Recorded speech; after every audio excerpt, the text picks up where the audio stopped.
Om Shanti 27 August 2025 प्रातः मुरली शिव भगवानकर मधुर महावाक्य। शिव बाबा कहते मिठे बच्चे निजर शतप्रधान भाग्य गढ़िबा पाई यादरे रहिबार खूब पुरुषार्थ कर। सर्वदा मने रहु जे मु आत्मा, ମୋତେ ବାବାଙ୍କ ଠାରୁ ପୂରା ସମ୍ପତ୍ତି ନେବାକୁ ହେବ। ନିଜର ଶତପ୍ରଧାନ ଭାଗ୍ୟ ଗଢ଼ିବା ପାଇଁ ୟାଦରେ ରହିବାର ଖୁବ୍ ପୁରୁଷାର୍ଥ କର। ସର୍ବଦା ମନେ ରହୁ ଯେ ମୁଁ ଆତ୍ମା, ମୋତେ ବାବାଙ୍କ ଠାରୁ ପୂରା ସମ୍ପତ୍ତି ନେବାକୁ ହେବ। ଆଜିର ପ୍ରଶ୍ନ, ପିଲାମାନଙ୍କୁ ୟାଦର ଚାର୍ଟ ରଖିବା ପାଇଁ ମୁସ୍କିଲ କାହିଁକି ଲାଗୁଛି? ପିଲାମାନଙ୍କୁ ୟାଦର ଚାର୍ଟ ରଖିବା ପାଇଁ ମୁସ୍କିଲ କାହିଁକି ଲାଗୁଛି? ଉତ୍ତର, କାହିଁକି ନା କେତେକ ସନ୍ତାନ ୟାଦକୁ ଯଥାର୍ଥ ଭାବେ ବୁଝିପାରୁନାହାନ୍ତି। ବସୁଛନ୍ତି ଯୋଗରେ, ଆଉ ବୁଦ୍ଧି ବାହାରେ ଏଣେ ତେଣେ ଘୁରି ବୁଲୁଛି, ଶାନ୍ତ ହେଉନାହିଁ। ତେଣୁ ସେମାନେ ବାୟୁମଣ୍ଡଳକୁ ଖରାପ କରିଥାନ୍ତି। ୟାଦ ତ କରୁ ହିଁ ନାହାନ୍ତି, ତେଣୁ ଚାର୍ଟ କିପରି ଲେଖିବେ? ଯଦି କେହି ମିଛ ଲେଖୁଛନ୍ତି, ତେବେ ସେମାନଙ୍କୁ ବହୁତ ଦଣ୍ଡ ମିଳୁଛି। ସତ୍ୟ ପିତାଙ୍କୁ ତ ସତ୍ୟ ହିଁ ଜଣାଇବାକୁ ହେବ। ଗୀତ ତକଦିର ଜଗାକର ଆଇ ହୁଁ। ଓମ୍ ଶାନ୍ତି। ଆତ୍ମିକ ସନ୍ତାନମାନଙ୍କୁ ତଥାପି ଆତ୍ମିକ ବାବା ପ୍ରତ୍ୟହ ବୁଝାଉଛନ୍ତି ଯେ ଯେତେ ସମ୍ଭବ ଦେହୀ ଅଭିମାନୀ ହୁଅ। ନିଜକୁ ଆତ୍ମା ନିଶ୍ଚୟ କରି ବାବାଙ୍କୁ ମନେ ପକାଅ। କାହିଁକି ନା ତୁମେ ଜାଣିଛ ଆମେ ସେହି ବେହଦ ବାବାଙ୍କ ଠାରୁ ବେହଦ ସୁଖର ଭାଗ୍ୟ ଗଢ଼ିବାକୁ ଆସିଛୁ। ତେଣୁ ନିଶ୍ଚୟ ବାବାଙ୍କୁ ମନେ ପକାଇବାକୁ ହେବ। ପବିତ୍ର ଶତପ୍ରଧାନ ନ ହୋଇ ଶତପ୍ରଧାନ ଭାଗ୍ୟ ଗଢ଼ିପାରିବ ନାହିଁ। ଏହାକୁ ଭଲ ଭାବରେ ମନେ ରଖ। ମୂଳ କଥା ହେଉଛି ଗୋଟିଏ। ଏହାକୁ ନିଜ ପାଖରେ ଲେଖି ରଖ। ବାହୁରେ ନାମ ଲେଖିଥାନ୍ତି ନା? ତୁମେ ମଧ୍ୟ ଲେଖିଦିଅ, ମୁଁ ଏକ ଆତ୍ମା। ବେହଦ ବାବାଙ୍କ ଠାରୁ ମୁଁ ବର୍ଷା ନେଉଛି। କାହିଁକି ନା ମାୟା ଭୁଲାଇ ଦେଉଛି। ସେଥିପାଇଁ ହାତରେ ଲେଖିଦେଲେ ବାରମ୍ବାର ମନେ ପଡ଼ିବ। ମନୁଷ୍ୟ ଭଗବାନଙ୍କ ସ୍ମରଣ କରିବା ନିମନ୍ତେ ବାହୁରେ ଓମ ଅଥବା କୃଷ୍ଣଙ୍କ ଚିତ୍ର ଆଦି ଲଗାଇଥାନ୍ତି। ଏହା ତ ହେଉଛି ନୂଆରୁ ନୂଆ ୟାଦ। ଏହାକୁ କେବଳ ଅବିନାଶୀ ବାବା ହିଁ ବୁଝାଉଛନ୍ତି। ଏହାକୁ ବୁଝିବା ଦ୍ୱାରା ତୁମେ ସୌଭାଗ୍ୟଶାଳୀ ତ କ'ଣ, ପଦ୍ମା ପଦ୍ମ ଭାଗ୍ୟଶାଳୀ ହେଉଛ। ବାବାଙ୍କୁ ନ ଜାଣିବା କାରଣରୁ, ତାଙ୍କୁ ୟାଦ ନ କରିବା କାରଣରୁ କାଙ୍ଗାଳ ହୋଇଯାଇଛ। କେବଳ ହିଁ ବାବା, ଯିଏକି ସଦାକାଳ ପାଇଁ ଜୀବନକୁ ସୁଖୀ କରିବା ପାଇଁ ଆସିଛନ୍ତି, ଯଦିଓ ୟାଦ କରନ୍ତି, ପରନ୍ତୁ ତାଙ୍କୁ ବିଲକୁଲ ଜାଣିନାହାନ୍ତି। ବିଦେଶୀମାନେ ମଧ୍ୟ ଈଶ୍ୱରଙ୍କୁ ସର୍ବବ୍ୟାପୀ କହିବା ଭାରତବାସୀଙ୍କ ଠାରୁ ଶିଖିଛନ୍ତି। ଭାରତର ପତନ ହେବାରୁ ସମସ୍ତଙ୍କର ପତନ ହୋଇଛି। ନିଜର ଏବଂ ସମସ୍ତଙ୍କର ପତନ ପାଇଁ ଭାରତ ହିଁ ଦାୟୀ। ବାବା କହୁଛନ୍ତି, ମୁଁ ମଧ୍ୟ ଏଠାକୁ ଆସି ଭାରତକୁ ସ୍ୱର୍ଗ ସତ୍ୟଖଣ୍ଡ କରୁଛି। ଏପରି ସ୍ୱର୍ଗର ରଚୟିତାଙ୍କର କେତେ ଗ୍ଲାନି କରିଦେଇଛନ୍ତି, ଭୁଲି ଯାଇଛନ୍ତି। ସେଥିପାଇଁ ଲେଖା ଅଛି ୟଦା ୟଦା ହିଁ ଧର୍ମସ୍ୟ। ଏହାର ଅର୍ଥ ମଧ୍ୟ ବାବା ହିଁ ଆସି ବୁଝାଉଛନ୍ତି। ବଳିହାରି ତ ଏକା ବାବାଙ୍କର। ଏବେ ତୁମେ ଜାଣୁଛ ବାବା ଆସୁଛନ୍ତି ନିଶ୍ଚୟ। ଶିବ ଜୟନ୍ତୀ ପାଳନ କରୁଛନ୍ତି, କିନ୍ତୁ ଶିବ ଜୟନ୍ତୀର ମହତ୍ତ୍ୱ ରଖିନାହାନ୍ତି। ଏବେ ତୁମେ ପିଲାମାନେ ଜାଣୁଛ। ଜରୁର ଆସିଥିଲେ, ଯାହାର ଜୟନ୍ତୀ ପାଳନ କରୁଛନ୍ତି, ସେହି ସତ୍ୟଯୋଗୀ ଆଦି ସନାତନ ଦେବୀ ଦେବତା ଧର୍ମର ସ୍ଥାପନା କରୁଛନ୍ତି। ଅନ୍ୟ ସମସ୍ତେ ଜାଣିଛନ୍ତି ଯେ ଆମର ଧର୍ମ ଅମୁକ ସମୟରେ ଅମୁକ ସ୍ଥାପନ କରିଛନ୍ତି। ତାଙ୍କ ପୂର୍ବରୁ ଦେବୀ ଦେବତା ଧର୍ମ ହିଁ ଥିଲା। ଏହି ଧର୍ମ କିପରି ଲୋପ ପାଇଗଲା, ତାହା ଆଦୌ ଜାଣିନାହାନ୍ତି। ଏବେ ବାବା ଆସି ବୁଝାଉଛନ୍ତି ବାବା ହିଁ ସବୁଠାରୁ ଶ୍ରେଷ୍ଠ, ଆଉ କାହାର ବି ମହିମା ନାହିଁ। ଧର୍ମ ସ୍ଥାପକଙ୍କର କ'ଣ ମହିମା କରାଯିବ? ବାବା ହିଁ ପବିତ୍ର ଦୁନିଆର ସ୍ଥାପନା ଏବଂ ପତିତ ଦୁନିଆର ବିନାଶ କରାଇ ତୁମକୁ ମାୟା ଉପରେ ବିଜୟ ପ୍ରାପ୍ତ କରାଉଛନ୍ତି। ଏହା ହେଉଛି ବେହଦର କଥା। ସାରା ବେହଦ ଦୁନିଆ ଉପରେ ରାବଣ ରାଜ୍ୟ ଚାଲିଛି। ହଦର ଲଙ୍କା ଆଦିର କୌଣସି କଥା ନାହିଁ। ଏହି ହାର ଜିତର କାହାଣୀ ମଧ୍ୟ ସାରା ଭାରତର। ବାକି ସବୁ ହେଉଛି ଶାଖା ପ୍ରଶାଖା। ଭାରତରେ ହିଁ 2 ମୁକୁଟଧାରୀ ଏବଂ 1 ମୁକୁଟଧାରୀ ରାଜା ହୋଇଥାନ୍ତି। ଆଉ ଯେଉଁ ସବୁ ବଡ଼ ବଡ଼ ବାଦଶାହମାନେ ହୋଇକି ମରିଯାଇଛନ୍ତି, କାହା ଉପରେ ବି ଲାଇଟିର ମୁକୁଟ ରହୁନାହିଁ। କେବଳ ଦେବୀ ଦେବତାଙ୍କ ବ୍ୟତୀତ। ଦେବତାମାନେ ତ ସ୍ୱର୍ଗର ମାଲିକ ଥିଲେ ନା। ବାସ୍ତବରେ ଶିବ ବାବାଙ୍କୁ ପରମ ପିତା ପତିତ ପାବନ କୁହାଯାଏ। ୟାଙ୍କୁ କିପରି ଲାଇଟ୍ ଦେଇପାରିବେ? ଲାଇଟ୍ ତେବେ ସେବେ ଦିଆଯାଇପାରିବ ଯେବେ ବିନା ଲାଇଟ୍ ପତିତ ହେବେ। ଶିବ ବାବା କେବେ ବିନା ଲାଇଟ୍ ବାଲା ପତିତ ହୁଅନ୍ତି ନାହିଁ। ବିନ୍ଦୁ ଉପରେ କିପରି ଲାଇଟ୍ ଦେଇହେବ? ଅସମ୍ଭବ। ଦିନକୁ ଦିନ ତୁମକୁ ବହୁତ ଗୁହ୍ୟ କଥା ବୁଝାଯାଉଛି, ଯିଏ ଯେତେ ବୁଦ୍ଧିରେ ଧାରଣ କରିପାରିବ। ମୁଖ୍ୟ ହେଉଛି ହିଁ ୟାଦର ଯାତ୍ରା। ଏଥିରେ ମାୟାର ବହୁତ ବିଘ୍ନ ପଡ଼ିଥାଏ। ଯଦିଓ କେହି ୟାଦର ଚାର୍ଟରେ 50-60% ଲେଖି ମଧ୍ୟ ଦେଉଛନ୍ତି, ପରନ୍ତୁ ବୁଝିପାରୁନାହାନ୍ତି ଯେ ୟାଦର ଯାତ୍ରା କାହାକୁ କୁହାଯାଏ। ବାରମ୍ବାର ପଚାରୁଛନ୍ତି, ଏହି କଥାକୁ ୟାଦ କୁହାଯିବ କି? ବହୁତ ମୁସ୍କିଲ। ତୁମେ ଏଠାରେ 10-15 ମିନିଟ୍ ବସୁଛ, ସେଥିରେ ମଧ୍ୟ ଯାଞ୍ଚ କର ୟାଦରେ ଭଲ ଭାବରେ ରହିଛି। ବହୁତ ଅଛନ୍ତି ଯେଉଁମାନେ କି ୟାଦରେ ରହିପାରୁନାହାନ୍ତି, ତେଣୁ ସେମାନେ ବାୟୁମଣ୍ଡଳକୁ ଖରାପ କରିଦେଉଛନ୍ତି।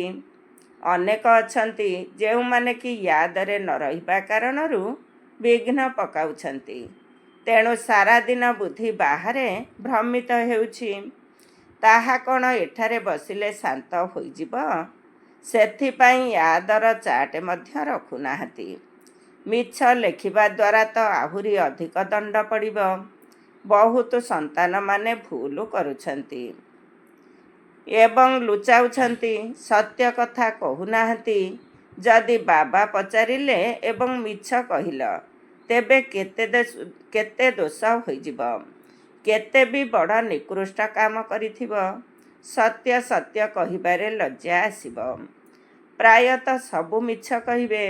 ମିଛ ମାୟା ମିଛ କାୟା ଅଟେ ନା? ଏକଦମ ଦେହ ଅଭିମାନରେ ଆସିଯାଉଛନ୍ତି। ସତ୍ୟ ଶୁଣାଇବା ତ ଭଲ କଥା, ଏହାଦ୍ୱାରା ଅନ୍ୟମାନେ ମଧ୍ୟ ଶିଖିବେ। ଏଠାରେ ତ ସତ୍ୟ କହିବାକୁ ପଡ଼ିବ। ଜ୍ଞାନ ସହିତ ୟାଦର ଯାତ୍ରା ମଧ୍ୟ ଜରୁରୀ।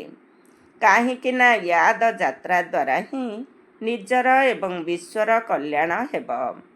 ଜ୍ଞାନ ବୁଝାଇବା ତ ବହୁତ ସହଜ। ୟାଦରେ ହିଁ ମେହନତ ରହିଛି। ବାକି ବୀଜରୁ ବୃକ୍ଷ କିପରି ବାହାରୁଛି, ଏହା ତ ସମସ୍ତେ ଜାଣିଛନ୍ତି। ବୁଦ୍ଧିରେ 84 ଜନ୍ମର ଚକ୍ର ରହିଛି। ବୀଜ ଏବଂ ବୃକ୍ଷର ଜ୍ଞାନ ରହିଛି ନା? ବାବା ତ ସତ୍ୟ ଚୈତନ୍ୟ ଜ୍ଞାନର ସାଗର ଅଟନ୍ତି। ତାଙ୍କ ପାଖରେ ବି ବୁଝାଇବା ପାଇଁ ଜ୍ଞାନ ରହିଛି। ଏହା ହେଉଛି ବିଲକୁଲ ଅସାଧାରଣ କଥା। ଏହା ହେଉଛି ମନୁଷ୍ୟ ସୃଷ୍ଟି ରୂପୀ ବୃକ୍ଷ।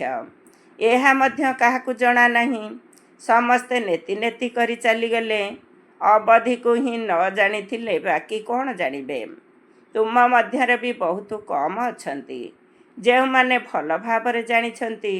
ସେଥିପାଇଁ ସେମିନାର ବା ଆଲୋଚନା ଚକ୍ର ମଧ୍ୟ ଡକାଇଥାନ୍ତି। ନିଜ ନିଜର ବିଚାର ଦିଅନ୍ତୁ। ବିଚାର ତ ଯେ କେହି ବି ଦେଇପାରିବେ। ଏପରି ନୁହେଁ ଯେ ଯାହାଙ୍କର ନାମ ଅଛି ସେଇମାନେ ହିଁ କେବଳ ବିଚାର ଦେବେ। ଆମର ନାମ ତ ନାହିଁ, ଆମେ କିପରି ବିଚାର ଦେବୁ? ଏଭଳି ଭାବନା ଠିକ୍ ନୁହେଁ। କେହି ବି ସେବା ଅର୍ଥେ କୌଣସି ବିଚାର ଥିଲେ, ଉପଦେଶ ଥିଲେ ଲେଖିପାରିବ। ବାବା କହୁଛନ୍ତି ଯେ ମନରେ କୌଣସି ବିଚାର ଆସିଲେ ଲେଖିବା ଦରକାର ଯେ ବାବା ଏହି ଉପାୟରେ ସେବା ବହୁତ ବଢ଼ିପାରିବ। ଯେ କେହି ବି ରାୟ ଦେଇପାରିବେ। ଦେଖିବା କେଉଁ କେଉଁ ପ୍ରକାରର ବିଚାର ଦେଇଛନ୍ତି। ବାବା ତ କହୁଛନ୍ତି କେଉଁ ଯୁକ୍ତିରେ ଆମେ ଭାରତର କଲ୍ୟାଣ କରିବୁ, ସମସ୍ତଙ୍କୁ ସନ୍ଦେଶ ଦେବୁ। ପରସ୍ପର ମଧ୍ୟରେ ବିଚାର ବିମର୍ଶ କରି ବାବାଙ୍କ ପାଖକୁ ଲେଖି ପଠାଅ। ମାୟା ସମସ୍ତଙ୍କୁ ଭୁଲାଇ ଶୁଆଇ ଦେଇଛି। ବାବା ସେତେବେଳେ ଆସନ୍ତି ଯେତେବେଳେ ମୃତ୍ୟୁ ସମ୍ମୁଖରେ ଥାଏ। ବର୍ତ୍ତମାନ ବାବା କହୁଛନ୍ତି ସମସ୍ତଙ୍କର ଏବେ ବାନପ୍ରସ୍ଥ ଅବସ୍ଥା। ପଢ଼ ବା ନ ପଢ଼, ନିଶ୍ଚୟ ମରିବାକୁ ହେବ। ପ୍ରସ୍ତୁତି କର ବା ନ କର, ନୂଆ ଦୁନିଆ ନିଶ୍ଚୟ ସ୍ଥାପନ ହେବ। ଯେଉଁମାନେ ଭଲ ଭଲ ସନ୍ତାନ ଅଛନ୍ତି ସେମାନେ ନିଜର ପ୍ରସ୍ତୁତି କରୁଛନ୍ତି। ସୁଦାମଙ୍କ ଉଦାହରଣର ଗାୟନ ମଧ୍ୟ ରହିଛି। ମୁଠାଏ ଚାଉଳ ନେଇ ଆସିଲେ ବାବା ଆମକୁ ମଧ୍ୟ ମହଲ ମିଳିବା ଦରକାର। ତାଙ୍କ ପାଖରେ ତ ଚାଉଳ ମୁଠିଏ ହିଁ ଅଛି, ତେବେ କ'ଣ କରିବେ? ବାବା ମଧ୍ୟ ମମାଙ୍କ ଉଦାହରଣ ଦେଉଛନ୍ତି। ଚାଉଳ ମୁଠାଏ ମଧ୍ୟ ଆଣିନଥିଲେ, ତଥାପି କେତେ ଉଚ୍ଚ ପଦ ପାଇଗଲେ। ଏଥିରେ ପଇସାର କୌଣସି କଥା ନାହିଁ। ୟାଦରେ ରହିବାକୁ ହେବ ଏବଂ ନିଜ ସମାନ କରିବାକୁ ହେବ। ବାବାଙ୍କର ତ କୌଣସି ପାଉଣା ଆଦି ନେବାର ନାହିଁ। ଭାବୁଛନ୍ତି ଆମ ପାଖରେ ପଇସା ପଡ଼ି ରହିଛି, ତେବେ କାହିଁକି ନା ଯଜ୍ଞରେ ସ୍ୱାହା ନ କରିବୁ? ବିନାଶ ତ ନିଶ୍ଚୟ ହେବ, ସବୁ ବ୍ୟର୍ଥ ହୋଇଯିବ। ସେଥିରୁ କିଛି ତ ସଫଳ କରିଦିଏ। ପ୍ରତ୍ୟେକ ମନୁଷ୍ୟ କିଛି ନା କିଛି ଦାନ ପୁଣ୍ୟ ଆଦି ନିଶ୍ଚୟ କରିଥାନ୍ତି। ତାହା ହେଉଛି ପାପ ଆତ୍ମାମାନଙ୍କର ପାପ ଆତ୍ମାମାନଙ୍କୁ ଦାନ ପୁଣ୍ୟ। ତଥାପି ତା'ର ଅଳ୍ପ କାଳ ପାଇଁ ଫଳ ମିଳିଥାଏ। ମନେକର କେହି ୟୁନିଭର୍ସିଟି କଲେଜ ଆଦି ତିଆରି କରୁଛନ୍ତି, ପଇସା ଅଧିକ ଅଛି, ଧର୍ମଶାଳା ଆଦି ତିଆରି କରୁଛନ୍ତି, ତେବେ ତାଙ୍କୁ ପରଜନ୍ମରେ ଘରଦ୍ୱାର ଆଦି ଭଲ ମିଳିଯିବ। କିନ୍ତୁ ରୋଗ ଆଦି ତ ହେବ ନା। ମନେକର କେହି ଡାକ୍ତରଖାନା ତିଆରି କରିଥିବେ, ତେବେ ତାଙ୍କର ସ୍ୱାସ୍ଥ୍ୟ ଭଲ ରହିବ, କିନ୍ତୁ ତାହା ଦ୍ୱାରା ସବୁ କାମନା ତ ପୂରଣ ହୋଇନଥାଏ। ଏଠାରେ ତ ବେହଦ ବାବାଙ୍କ ଦ୍ୱାରା ତୁମର ସବୁ କାମନା ପୂର୍ଣ୍ଣ ହୋଇଯାଉଛି। ତୁମେ ନିଜେ ପବିତ୍ର ହେଉଛ, ତେଣୁ ତୁମର ସବୁ ଧନ ବିଶ୍ୱକୁ ପାବନ କରାଇବାରେ ଲଗାଇବା ଉଚିତ ନା? ମୁକ୍ତି ଜୀବନ ମୁକ୍ତି ଦେଉଛି, ତାହା ମଧ୍ୟ ଅଧାକଳ୍ପ ପାଇଁ। ସମସ୍ତେ କହୁଛନ୍ତି ଆମକୁ ଶାନ୍ତି କିପରି ମିଳିବ? ଶାନ୍ତି ତ ଶାନ୍ତି ଧାମରେ ମିଳିବ ଏବଂ ସତ୍ୟ ଯୁଗରେ ଏକ ଧର୍ମ ଥିବା କାରଣରୁ ସେଠାରେ ଅଶାନ୍ତି ରହିବ ନାହିଁ। ଅଶାନ୍ତି ଥାଏ ରାବଣ ରାଜ୍ୟରେ। ଗାୟନ ମଧ୍ୟ ରହିଛି, ରାମ ରାଜା ରାମ ପ୍ରଜା, ତାହା ହେଉଛି ଅମର ଲୋକ। ଅମର ଲୋକରେ ମୃତ୍ୟୁ ଅକ୍ଷର ରହିବ ନାହିଁ। ଏଠାରେ ତ ବସୁ ବସୁ ଅଚାନକ ମରିଯାଉଛନ୍ତି। ଏହାକୁ ମୃତ୍ୟୁଲୋକ, ତାକୁ ଅମର ଲୋକ କୁହାଯାଏ। ସେଠାରେ ଅକାଳ ମୃତ୍ୟୁ ହୁଏ ନାହିଁ। ଗୋଟିଏ ପୁରୁଣା ଶରୀର ଛାଡ଼ିବା ପରେ ପୁଣି ଶିଶୁ ଜନ୍ମ ନିଅନ୍ତି। ରୋଗ ହୁଏ ନାହିଁ। ତୁମର କେତେ ଫାଇଦା ହେଉଛି। ଶ୍ରୀ ଶ୍ରୀଙ୍କ ମତରେ ତୁମେ ସଦା ନିରୋଗୀ ହେଉଛ। ତେଣୁ ଏପରି ରୁହାନୀ ସେଣ୍ଟର କେତେ ଖୋଲିବା ଉଚିତ। ଅଳ୍ପ କେତେ ଜଣ ଆସିଲେ ମଧ୍ୟ ଏହା କ'ଣ କମ୍ କଥା କି? ବର୍ତ୍ତମାନ ସମୟରେ କୌଣସି ବି ମନୁଷ୍ୟ ଡ୍ରାମାର ଅବଧିକୁ ଜାଣି ନାହାନ୍ତି। ପଚାରନ୍ତି ତୁମକୁ ପୁଣି ଏସବୁ କିଏ ଶିଖାଇଲେ? ଆରେ ଆମକୁ ବାବା ଶିଖାଉଛନ୍ତି। ଏତେ ଢେର ବ୍ରହ୍ମା କୁମାର କୁମାରୀ ଅଛନ୍ତି। ତୁମେ ମଧ୍ୟ ହେଉଛ ବିକେ ଶିବ ବାବାଙ୍କର ସନ୍ତାନ। ତୁମେ ପ୍ରଜାପିତା ବ୍ରହ୍ମାଙ୍କର ମଧ୍ୟ ସନ୍ତାନ ଅଟ। ଇଏ ହେଲେ ମନୁଷ୍ୟମାନଙ୍କର ଗ୍ରେଟ୍ ଗ୍ରାଣ୍ଡ ଫାଦର ବା ଆଦି ପିତା। ଏହାଙ୍କଠାରୁ ଆମେ ବିକେମାନେ ସୃଷ୍ଟି ହୋଇଛୁ। କୁଟୁମ୍ବ ସବୁ ଥାଏ ନା। ତୁମର ଦେବୀ ଦେବତା କୂଳ ବହୁତ ସୁଖଦାୟୀ ଥିଲା। ଏଠାରେ ତୁମେ ଉତ୍ତମ ହେଉଛ, ପୁଣି ସେଠାରେ ରାଜ୍ୟ କରୁଛ। ଏହା କାହାର ବୁଦ୍ଧିରେ ରହିବ ନାହିଁ। ଏହା ମଧ୍ୟ ପିଲାମାନଙ୍କୁ ବୁଝାଯାଇଛି ଯେ ଦେବତାମାନଙ୍କ ପାଦ ଏହି ତମ ପ୍ରଧାନ ଦୁନିଆରେ ପଡ଼ିପାରିବ ନାହିଁ। ଜଡ଼ ଚିତ୍ରର ପରଛାୟା ପଡ଼ିପାରେ, ଚୈତନ୍ୟରେ ଦେବାଦେବୀଙ୍କ ପାଦ ଏଠାରେ ପଡ଼ିପାରିବ ନାହିଁ। ତେଣୁ ବାବା ବୁଝାଉଛନ୍ତି ପିଲାମାନେ, ପ୍ରଥମତଃ ୟାଦର ଯାତ୍ରାରେ ରୁହ। ଏବଂ କୌଣସି ବିକର୍ମ କର ନାହିଁ ତଥା ସେବାର ଯୁକ୍ତି ବାହାର କର। ପିଲାମାନେ କହୁଛନ୍ତି, ବାବା ଆମେ ତ ଲକ୍ଷ୍ମୀ ନାରାୟଣଙ୍କ ପରି ହେବୁ। ବାବା କହୁଛନ୍ତି, ତୁମ ମୁଖରେ ଗୋଲାପ, କିନ୍ତୁ ଏଥିପାଇଁ ମେହନତ ମଧ୍ୟ କରିବାକୁ ହେବ। ଉଚ୍ଚ ପଦ ପାଇବାକୁ ହେଲେ ନିଜ ସମାନ ତିଆରି କରିବାର ସେବା କର। ତୁମେ ଦିନେ ଦେଖିବ ଜଣେ ଜଣେ ପଣ୍ଡା ନିଜ ସାଥିରେ 100-200 ଯାତ୍ରୀ ମଧ୍ୟ ନେଇ ଆସିବେ। ଆଗକୁ ଗଲେ ଦେଖିବ, ପୂର୍ବରୁ କ'ଣ କିଛି କହିହେବ କି? ଯାହା ହେଉଥିବ ତାହା ଦେଖୁଥିବ। ଏହା ହେଉଛି ବେହଦର ଡ୍ରାମା। ବାବାଙ୍କ ସହିତ ତୁମର ସବୁଠାରୁ ମୁଖ୍ୟ ଅଭିନୟ ରହିଛି, ଯାହାକି ତୁମେ ପୁରୁଣା ଦୁନିଆକୁ ନୂଆ କରୁଛ। ଏହା ହେଉଛି ପୁରୁଷୋତ୍ତମ ସଙ୍ଗମ ଯୁଗ। ଏବେ ତୁମେ ସୁଖଧାମର ମାଲିକ ହେଉଛ। ସେଠାରେ ଦୁଃଖର ଚିହ୍ନବର୍ଣ୍ଣ ରହିବ ନାହିଁ। ବାବା ହେଉଛନ୍ତି ହିଁ ଦୁଃଖ ହର୍ତ୍ତା ସୁଖକର୍ତ୍ତା, ଆସି ଦୁଃଖରୁ ମୁକ୍ତ କରୁଛନ୍ତି। ଭାରତବାସୀ ଭାବୁଛନ୍ତି ଆମ ପାଖେ ଏତେ ଧନ ଅଛି, ବଡ଼ ବଡ଼ ମହଲ ଅଛି, ବିଜୁଳି ଅଛି, ବାସ୍ ଏହା ହିଁ ସ୍ୱର୍ଗ। ଏସବୁ ହେଲା ମାୟାର ପମ୍ପ। ସୁଖ ପାଇଁ ବହୁତ ସାଧନ ତିଆରି କରୁଛନ୍ତି, ବହୁତ ବଡ଼ ବଡ଼ ମହଲ ଘର ଆଦି ତିଆରି କରୁଛନ୍ତି, ପୁଣି ଅଚାନକ କିପରି ମୃତ୍ୟୁ ହୋଇଯାଉଛି। ସେଠାରେ ମୃତ୍ୟୁର ଭୟ ନାହିଁ। ଏଠାରେ ତ ଅଚାନକ ମରିଯାଉଛନ୍ତି, ପୁଣି କେତେ ଶୋକ କରୁଛନ୍ତି, ଆଉ ସମାଧି ପାଖକୁ ଯାଇ କେତେ ଲୁହ ବୁହାଉଛନ୍ତି। ପ୍ରତ୍ୟେକଙ୍କର ନିଜସ୍ୱ ନୀତି ପ୍ରଥା ରହିଛି, ଅନେକ ମତ ରହିଛି। ସତ୍ୟ ଯୁଗରେ ଏପରି କଥା ହେବ ନାହିଁ। ସେଠାରେ ତ ଗୋଟିଏ ଶରୀର ଛାଡ଼ି ଆଉ ଗୋଟିଏ ନେଇଯିବେ। ତେଣୁ ତୁମେ କେତେ ସୁଖ ପ୍ରାପ୍ତି କରିବାକୁ ଯାଉଛ, ସେଥିପାଇଁ କେତେ ପୁରୁଷାର୍ଥ କରିବା ଦରକାର। କଦମ କଦମରେ ମତ ନେବା ଉଚିତ। ଗୁରୁଙ୍କର ଅଥବା ପତିଙ୍କ ମତ ନେଇଥାନ୍ତି, ନଚେତ ନିଜ ମତରେ ଚାଲିଥାନ୍ତି। ଆସୁରୀ ମତ କ'ଣ କାମ ଦେବ? ଆସୁରୀ ଆଡ଼କୁ ହିଁ ଧକ୍କା ଦେବ। ଏବେ ତୁମକୁ ମିଳୁଛି ଈଶ୍ୱରୀୟ ମତ। ଏହା ଶ୍ରେଷ୍ଠରୁ ଶ୍ରେଷ୍ଠ ମତ।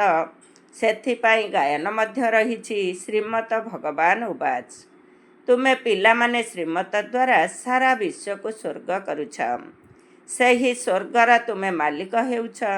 ସେଥିପାଇଁ ତୁମକୁ ପ୍ରତ୍ୟେକ କଦମରେ ଶ୍ରୀମତ ନେବାକୁ ହେବ।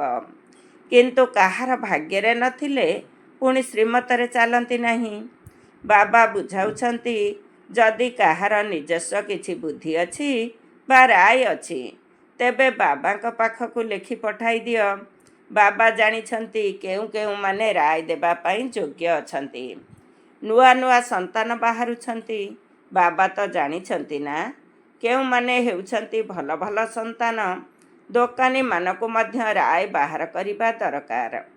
ଏପରି ଉପାୟ କରନ୍ତୁ ଯେପରି ସମସ୍ତଙ୍କୁ ବାବାଙ୍କର ପରିଚୟ ମିଳିବ। ଦୋକାନରେ ମଧ୍ୟ ସମସ୍ତ ଗ୍ରାହକଙ୍କୁ ବାବାଙ୍କ ସ୍ମୃତି ତ ଦିଅ। ଭାରତରେ ସତ୍ୟଯୁଗ ଥିବା ସମୟରେ ଏକ ଧର୍ମ ଥିଲା। ଏଥିରେ ନାରାଜ ହେବାର କୌଣସି କଥା ନାହିଁ। ସମସ୍ତଙ୍କର ପିତା ଜଣେ। ବାବା କହୁଛନ୍ତି, ମୋତେ ୟାଦ କଲେ ତୁମର ବିକର୍ମ ବିନାଶ ହୋଇଯିବ, ସ୍ୱର୍ଗର ମାଲିକ ହୋଇଯିବ। ଆଚ୍ଛା, ମିଠା ଶିଖିଲ ଦେ ସନ୍ତାନମାନଙ୍କ ପ୍ରତି ମାତା ପିତା ବାପ ଦାଦାଙ୍କର ମଧୁର ସ୍ନେହ ସମ୍ପନ୍ନ ଶୁଭେଚ୍ଛା ଏବଂ ସୁପ୍ରଭାତ। ଆତ୍ମିକ ପିତାଙ୍କର ଆତ୍ମିକ ସନ୍ତାନମାନଙ୍କୁ ନମସ୍ତେ। ଆମ ଆତ୍ମିକ ସନ୍ତାନମାନଙ୍କର ଆତ୍ମିକ ମାତା ପିତା ବାପ ଦାଦାଙ୍କୁ ନମସ୍ତେ ସୁପ୍ରଭାତ। ଧାରଣା ପାଇଁ ମୁଖ୍ୟ ସାର। 1 ନମ୍ବର, ଶ୍ରୀମତରେ ଚାଲି ସାରା ବିଶ୍ୱକୁ ସ୍ୱର୍ଗ କରିବାର ସେବା କରିବାକୁ ହେବ। ବହୁତଙ୍କୁ ନିଜ ସମାନ କରିବାକୁ ପଡ଼ିବ। ଆସୁରୀ ମତଠାରୁ ନିଜକୁ ସମ୍ଭାଳିବାକୁ ହେବ। 2 ନମ୍ବର, ୟାଦର ମେହନତ ଦ୍ୱାରା ଆତ୍ମାକୁ ସତ ପ୍ରଦାନ କରିବାକୁ ହେବ। ସୁଦାମା ଭଳି ଯାହା କିଛି ଚାଉଳ ମୁଠି ଅଛି, ତାକୁ ସବୁ ସଫଳ କରି ନିଜର ସର୍ବ କାମନା ସିଦ୍ଧ କରିବାକୁ ହେବ। ଆଜିର ବରଦାନ, ଏକମାତ୍ର ବାବା, ଦ୍ୱିତୀୟ କେହି ନୁହେଁ। ଏହିଭଳି ଦୃଢ଼ ସଂକଳ୍ପ ଦ୍ୱାରା ଅବିନାଶୀ ଅମର ହୁଅ। ଏକମାତ୍ର ବାବା, ଦ୍ୱିତୀୟ କେହି ନୁହେଁ। ଏହିଭଳି ଦୃଢ଼ ସଂକଳ୍ପ ଦ୍ୱାରା ଅବିନାଶୀ ଅମର ହୁଅ। ଡିଟେଲ୍ସ। ଯେଉଁ ପିଲାମାନେ ଏହିଭଳି ଦୃଢ଼ ସଂକଳ୍ପ କରିଥାନ୍ତି ଯେ ମୋର ତ ଏକମାତ୍ର ବାବା, ଦ୍ୱିତୀୟ କେହି ନୁହେଁ, ସେମାନଙ୍କର ସ୍ଥିତି ସ୍ୱତଃ ଏବଂ ସହଜରେ ଏକରସ ଅର୍ଥାତ୍ ଅଚଳ ହୋଇଯାଏ। ଏହି ଦୃଢ଼ ସଂକଳ୍ପ ଦ୍ୱାରା ସର୍ବସମ୍ବନ୍ଧ ଗୁଡ଼ିକର ଅବିନାଶୀ ତାର ଯୋଡ଼ି ହୋଇଯାଇଥାଏ ଏବଂ ସର୍ବଦା ଅବିନାଶୀ ଭବ, ଅମର ଭବର ବରଦାନ ମିଳିଯାଏ। ଏହା ବ୍ୟତୀତ ଦୃଢ଼ ସଂକଳ୍ପ କରିବା ଦ୍ୱାରା ପୁରୁଷାର୍ଥରେ ମଧ୍ୟ ବିଶେଷ ରୂପରେ ଲିଫ୍ଟ ମିଳିଯାଏ ଏବଂ ଯେଉଁମାନଙ୍କର ଏକମାତ୍ର ବାବାଙ୍କ ସହିତ ସମ୍ବନ୍ଧ ରହିଛି ସେମାନଙ୍କୁ ସର୍ବପ୍ରାପ୍ତି ଗୁଡ଼ିକ ଆପେ ଆପେ ମିଳିଯାଏ। ଆଜିର ସ୍ଲୋଗାନ, ଭାବିବା, କହିବା ଏବଂ କରିବା ଏହି ତିନୋଟିକୁ ଏକାଭଳି କର, ତେବେ କୁହାଯିବ ସର୍ବୋତ୍ତମ ପୁରୁଷାର୍ଥୀ। ଭାବିବା, କହିବା ଏବଂ କରିବା ଏହି ତିନୋଟିକୁ ଏକାଭଳି କର, ତେବେ କୁହାଯିବ ସର୍ବୋତ୍ତମ ପୁରୁଷାର୍ଥୀ। ଓମ୍ ଶାନ୍ତି। ଆଜିର ଅବ୍ୟକ୍ତ ଇଶାରେ, ଯଦି ସହଜ ଯୋଗୀ ହେବାକୁ ଚାହୁଁଛ ତେବେ ପରମାତ୍ମା ସ୍ନେହର ଅନୁଭବୀ ହୁଅ। ଯେଉଁ ସମୟରେ ଯେଉଁ ସମ୍ବନ୍ଧର ଆବଶ୍ୟକତା ଅଛି ସେହି ସମ୍ବନ୍ଧରେ ଭଗବାନଙ୍କୁ ନିଜର କରିନିଅ।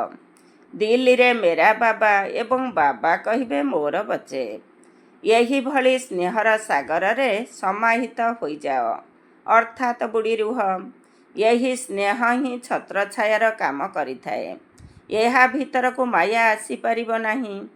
ଏହା ହିଁ ହେଉଛି ସହଜ ଯୋଗୀ ହେବାର ସହଜ ସାଧନ। ଓମ୍ ଶାନ୍ତି।